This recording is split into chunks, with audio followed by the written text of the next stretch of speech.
오늘 이 12절에 우리 하나님께서 그 땅이 아름다워짐으로 이방 사람들이 너희를 보고 복되다 하리라 하라 이렇게 이제 말씀을 하시거든요. 주님의 소원은 믿음의 사람들이 갈수록 아름다워지고 단순히 외양의 문제가 아니라 전인격적으로 가시적 비가시적으로 그거를 우리가 속한 공동체 전체가 아름다워지기를 원하시고 계심을 이제 말씀하고 있는 겁니다. 여기 아름다워진다고 하는 말이 있습니다. 아름다워짐으로 이렇게 돼 있는데, 아름다워짐으로 복되다, 당신 정말 복되다, 복 있는 사람이다, 이런 칭송을 듣고 이런 말을 듣는 사람이 되라는 얘기거든요. 그런데 여기 아름다워진다고 하는 말이 이 세 가지의 그런 근원을 가지고 있는 말입니다. 이게 헤페츠라고 하는 말인데, 아름다워진다 하면 이제 하야 헤페츠라고 그래요. 여기 하야라고 하는 말이 이제 동사인데, 말하자면 뭐뭇이다, 뭐뭇이 되다, 계속 되다, 이런 의미를 가지고 있습니다. 시작은 존재입니다. 뭐뭇이다, 뭐뭇 있다, 뭐뭇아 하는 말이고, 두 번째는 뭐뭇이 된다, 그리고 이것이 계속된다, 이런 의미가 하야라고 하는 동사 속에 있는데, 오늘 아름다워짐으로 했을 때 아름다워지고 아름답게 계속되고 계속 이 아름다움의 부유함을 계속 누려라 하는 것이 오늘 주님의 뜻이라는 거예요. 그래서 저와 여러분이 한번 아름답게 되고 마는 게 아니라 점점 더 아름답게 되고 계속 이 아름다움을 누리고 나눌 수 있는 이런 사람이 되어야 한다는 말입니다. 근데 이 헤페츠라고 하는 아름답다고 하는 이 말이 왜 아름다우냐가 이제 중요할 거 아니에요. 뭐가 아름답냐? 여러분, 사람을 보면 아름답다 할 때 어떤 경우에 아름답다고 그래요? 참 좋다 저 사람 라고 말할 때 어떤 경우에 좋다, 아름답다 이런 말을 합니까? 오늘 이 햇볕이라고 하는 이 말 자체는 믿는 사람이에요. 내게 믿음이 있고 또 상대방이 나를 볼 때 믿을 만한 사람, 이런 상태를 아름답다고 합니다. 믿을 만한 사람 있잖아요. 예컨대 아내가 남편을 볼 때 우리 남편이 믿을 만해, 믿음직스러워, 믿음이 있어, 이거 아름다운 거예요. 이런 상황입니다. 또 하나는 뭐냐면 이 아름답다고 하는 말이 한마디로 사랑하고 사랑받는 상태를 가리켜요. 이렇게 사람이 행복할 때가 사랑할 때 또는 사랑받을 때 아니에요. 그래서 사랑하거나 사랑받고 있거나 사랑할 때, 이때 아름다운 거예요. 믿을 만하고 믿을 수 있는 사람, 남들이 볼 때 그 상태는 아름답고, 또 사랑하고 사랑받고 사랑하는 상태, 이럴 때가 또 아름답다는 거예요. 또 한 가지는 소원이 온전한 소원이 있을 때, 뭔가 함께 공유하는 소망, 누가 보더라도 저 사람 소원 좋네, 비전 좋네, 야 아름다운 비전 가지고 있네, 이렇게 비전이 있고 소망이 있어서 소망을 공유하기도 하고, 나도 내가 봐도 난 정말 소망이 있으면 힘이 나잖아요. 행복하잖아요. 이렇게 행복하고 누가 보더라도 저 사람 진짜 꿈이 좋네, 어쩜 저런 비전이 있는 거야? 하고 이야기할 때 소망이 있는 상태를 아름답다, 이렇게 얘기하는 겁니다. 그래서 믿을 만한 사람, 사랑할 만한 사람, 사랑받는 사람, 또는 소망이 있는 사람, 좋은 비전이 있어서 부러움의 대상, 이런 사람이 곧 아름답다, 아름다워졌다, 이렇게 얘기하는 거예요. 근데 이 세 가지의 공통점은 뭡니까? 믿을 만하다? 여러분 기뻐요, 슬퍼요? 질문이 좀 안 되나? 아니, 여러분이 볼 때 내가 보더라 내가 믿을 만한 사람이고 내가 보더라 저 사람 믿을 만한 사람이면 기분이 좋아요, 나빠요? 아이고 착해. 기분 좋죠. 그 다음에 내가 사랑받을 만하고 내가 저 사람 사랑할 만한 사람, 사랑받고 사랑할 수 있는 상태예요. 기분 좋아요, 나빠요? 좋죠. 그 다음에 정말 저 사람 비전 좋네, 이거 함께 추가하면 좋겠어. 앞으로 시간이 갈수록 저 사람 비전 나의 비전이 되고 저 사람의 꿈이 나의 꿈이 되고 내 꿈이 저 사람 꿈이 됐으면 좋겠어. 기분이 좋아요, 나빠요? 좋아요. 그래서 이 아름답다고 하는 말은 기쁨 충만이라는 뜻이에요. 점점 아름다워지는 사람, 행복한 사람, 기쁨 충만한 사람이라는 거예요. 그래서 이 사람을 보고 사람들은 뭐라고 그랬나 그랬습니까? 12절을 보니까 복되다 하리라. 너 정말 복받은 사람이네. 너 복된 사람이네. 이렇게 한다는 거예요. 우리 좌우 옆 사람 축복합니다. 아슈레, 아슈레, 아슈레. 여러분, 이 아슈레라는 말이 이제 복이 있습니다, 복 받은 사람입니다, 복이 있기를 원합니다, 인사말이거든요. 여러분, 시편 1편을 보게 되면 복 있는 사람은 악인의 길을 쫓지 아니하고 죄인의 길에 서지 아니하고 오만한 자의 자리에 앉지 않는다. 그 사람 복이 있다 그랬습니다. 그 복 있는 사람 뭐라고요? 아슈레. 성경을 보게 되면 당신은 행복한 사람입니다. 뭐라고요? 아슈레. 아슈레라고 합니다. 오늘 본문에 그 사람을 사람들이 이런 사람, 아름다워지는 사람, 믿을 만한 사람이라서 기쁨이 있고, 사랑할 만한 사람이라서 기쁨이 있고, 그 다음에 소망, 좋은 꿈과 비전을 가지고 있어서 함께 그 꿈을 이루고 싶고, 함께 공유하고 싶고, 그 꿈이 있어서 소망이 있는 사람, 그래서 기쁨이 있고 기뻐하게 되고 기쁨을 공유하게 되고, 기뻐하지 않을 수 없는 이런 상태가 아름답다, 아름다운 상태라, 이렇게 얘기하는 거예요. 이런 사람을 가리켜서 인사를 어떻게 한다고요? 아슈레. 당신 정말 복받은 사람이네요. 복을 누리고 있네요. 앞으로도 계속 복 누리기를 원합니다.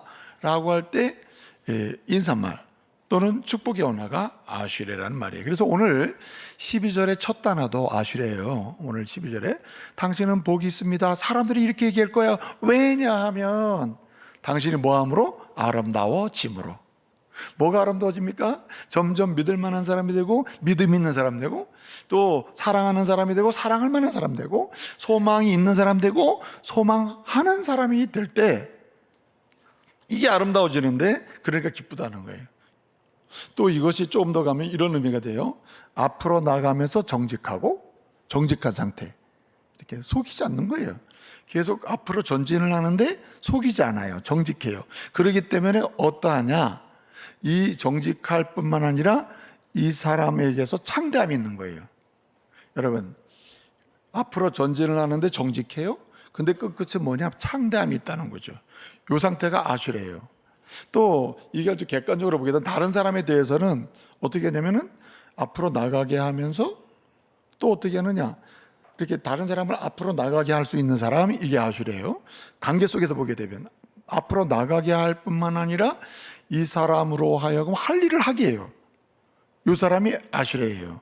할 일을 하게 할 뿐만 아니라 하는 일이 성취되는 것을 통해서 기쁨을 누리게 만들어요.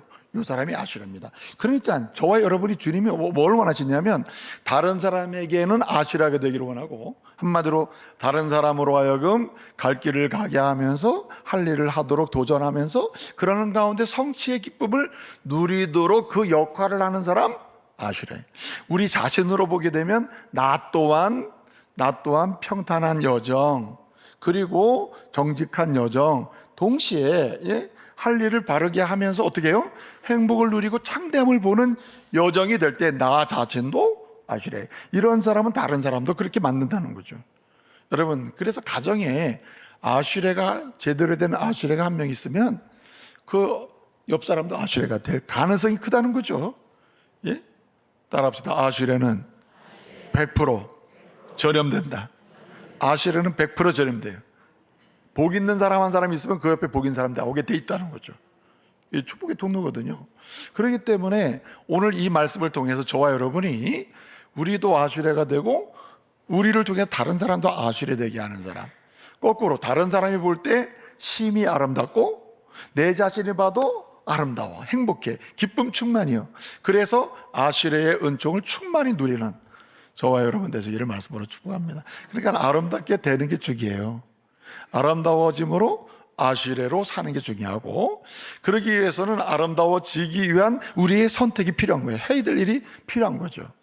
오늘 아름다워짐으로 아슈레가 되는 하나님의 사람, 이를 위해서 아름다워지려면 우리가 뭘 해야 되나, 어떻게 해야 되나 하는 부분을 이 말씀을 통해서 정리를 하면서 은혜 받는 귀한 시간 되시기 바랍니다.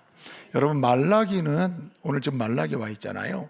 말라기의 뜻은 뭐라 그랬습니까? 나의 사자라는 뜻입니다. 나의 사자. 한마디로 말라기는 하나님의 메시지, 하나님의 뜻, 하나님이 전하시고자 하시는 그 메시지를 보냄을 받아서 전하는 사람을 뭐라고요? 나의 사자라고, 주님의 사자라고 하는 거예요. 나의 사자 이렇게 부른단 말이에요. 그런데 우리 하나님이 말라기라고 하는 사람을 어떤 특정 시대에 하나님이 주님의 사자로 보낸 거예요. 그런데 말라기는 그 역할을 잘 한 겁니다. 그 역할을 하고 그 전한 말씀을 기록한 말씀이 뭐예요? 말라기라는 마지막 말씀으로 기록되고 있는 거거든요. 그래서 여러분, 오늘 이 시대에 저와 여러분 뭐가 돼야 한다? 이 시대의 말라기가 돼야 한다. 가정을 향한 말라기가 돼야 한다. 하나님이 저와 여러분을 보실 때 너의 가정에 파송한 나의 사자가 너다. 이 말은 네가 아수레가 돼야 하고 네가 심히 아름다워짐으로 너도 아수레 되고 다른 사람을 아수레 되게 하는 축복의 통로가 돼야 한다. 이게 나의 주님의 축복의 통로, 사자라는 뜻이거든요. 그래서 주님은 오늘 이런 사람을 세우시기를 원하시는 거예요. 왜 아름다워져야 하는가? 아름다워지기 위해서 해야 할 일을 왜 해야 되느냐? 그 이유가 뭐냐면 주님의 사자로서 오늘 이 시대의 말라기로서 가정에서, 직장에서, 교회에서 그 역할을 하는 사람이 되어야 하기 때문이죠. 그래서 이 말라기의 말씀을 통해서 보면 이 말라기가 하나님 보냄을 받아가지고 주님의 사자의 역할을 할 때는 시대적으로 굉장히 어려운 시대입니다. 한마디로 아름다워지지 않던 시대, 그래서 아수레가 없던 시대, 아수레 역할을 하는 사람이 부족한 시대가 바로 이 말라기가 파송받던 시대라는 거예요. 시기적으로 보게 되면 여러분, 이스라엘이 그 바벨론의 포로 생활을 하잖아요. 포로 생활하다가 이 바벨론이 페르시아에게 멸망을 당하면서 이 페르시아 일대왕이 고레스인데 고레스가 이스라엘을 해방을 시켜요. 그래서 3번에 걸쳐서 가나안 땅으로 돌아오게 됩니다. 처음 돌아온 사람이 스룹바벨 총독에 의해서 돌아왔는데 이 사람들이 돌아와 가지고 뭘 건축합니까? 이제 성전을 건축해요. 물론 돌아오자마자 건축은 못했습니다. 문제가 있어가지고 돌아온 뒤로 20년 지난 다음에 이제 BC 516년에 성전을 건축하거든요. 그리고 나서 3번째 돌아올 때 누가 들고 들어왔냐면 말라기가 아니고 느헤미야가 들고 들어왔어요.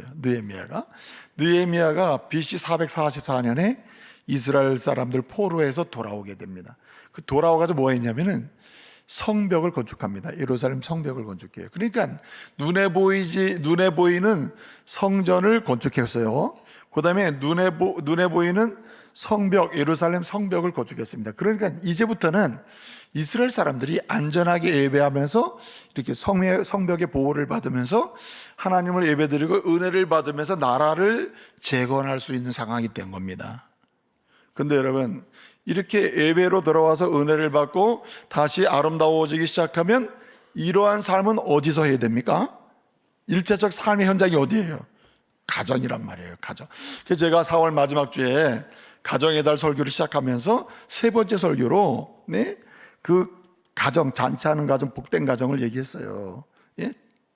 그래서 삶의 그 하나님의 구원, 사랑의 은혜를 받고 자녀가 돼서 예배하는 삶을 살 때, 예배하며 은혜를 받고 딱 삶의 현장으로 가게 되면 일차적 삶의 자리는 어디?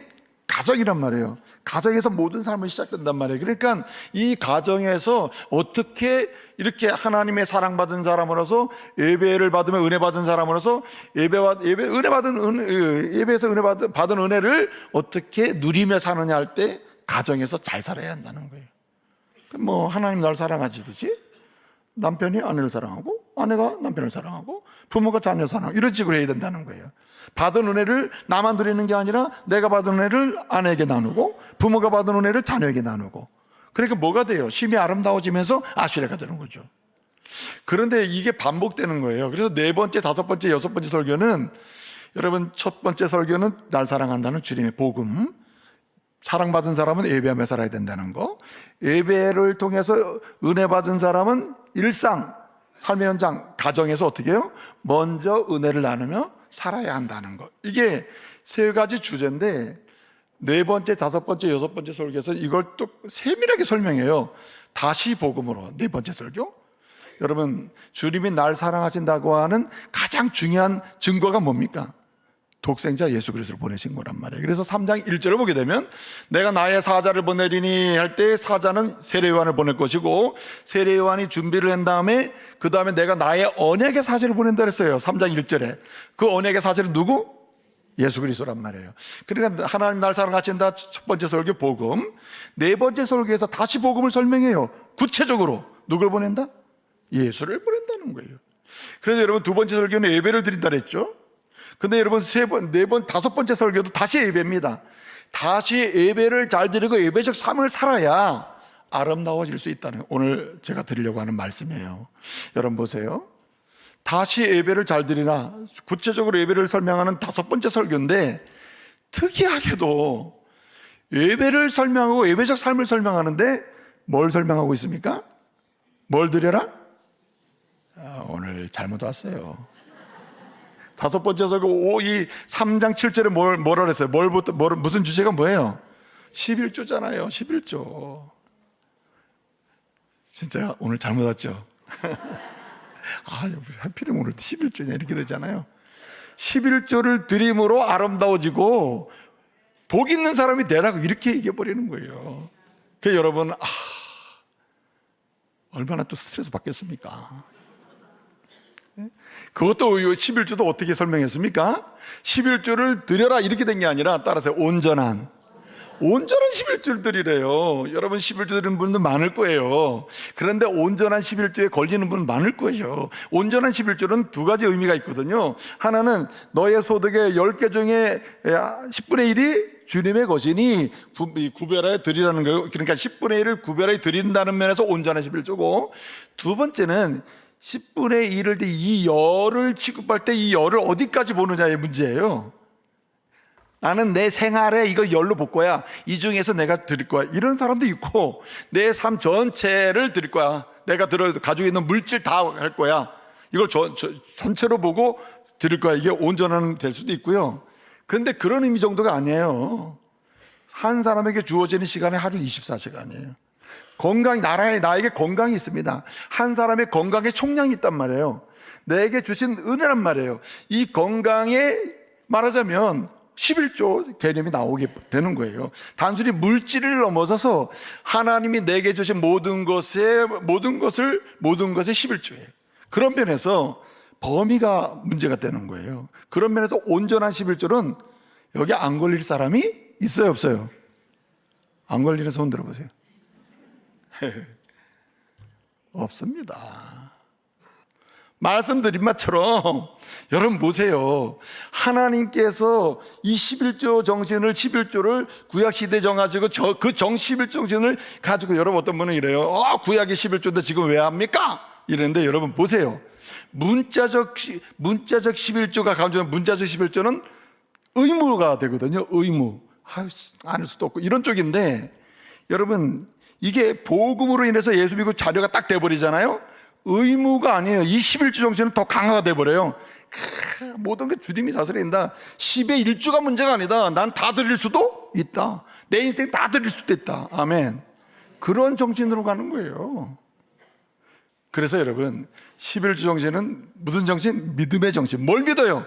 내 인생을 주님이 책임진다는 믿음이에요. 갚으시고 채우신다는 믿음이에요.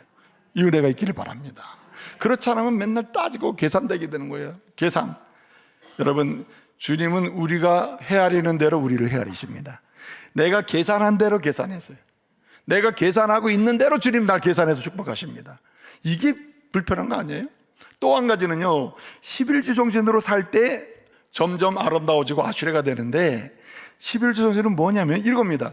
은혜에 대한 감사하는 사랑의 정신이에요. 나를 죄와 사망에서 구원해 주셨지. 그리고 예수 믿고 하나님의 자녀가 되게 하셨지. 그리고 나 같은 사람을 또 하나님의 사람으로 이 시대적으로 살게 하셨고, 나 같은 사람을 그냥 평범한 아버지가 아니라 하나님이 하나님의 가정을 세울 수 있도록 믿음의 아버지, 믿음의 사람이 되게 하셨지 하고 어떻게 하면 그 은혜가 너무 감사하잖아요. 그 은혜에 대한 감사로 주님을 사랑합니다 하면서 사랑의 정신으로 드려지는 것이 11조임을 믿으시기 바랍니다. 그래서 11조는요 사랑의 정신의 구현이, 사랑의 표시입니다. 내가 주님을 향한 사랑의 사람이고 주의 사랑을 받고 있다고 하는 그 가시적인 표시가 기본이 뭐냐면 11조 정신, 11조. 그래서 11조는 그 정신이 사랑의 정신이에요. 우리 교회에 다음 세대가 있어요. 영아로부터 청년들이 있죠.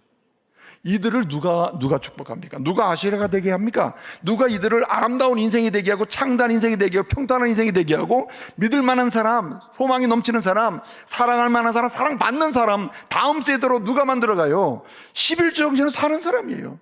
오늘 하나님의 교회의 11조 정신을 사는 어떠한 성도들이, 숨겨진 성도들이 있기 때문에 그들의 11조 정신의 헌신이 하나님의 교회를 아름답게 만드는 거예요. 저와 여러분이 지금 이 자리에 있습니다. 우리 믿음의 선제들이, 여러분 심지어는 초대교회당, 한국의 초대교회 당시나 10년 전이나 20년 전에 우리 부모 세대나 그 가운데에 11조 정신으로 헌신하신 분들이 지속적으로 왔기 때문에 오늘 이 자리에 아시레가 있는 거예요. 힘이 아름다워지는 사람이 있는 거예요.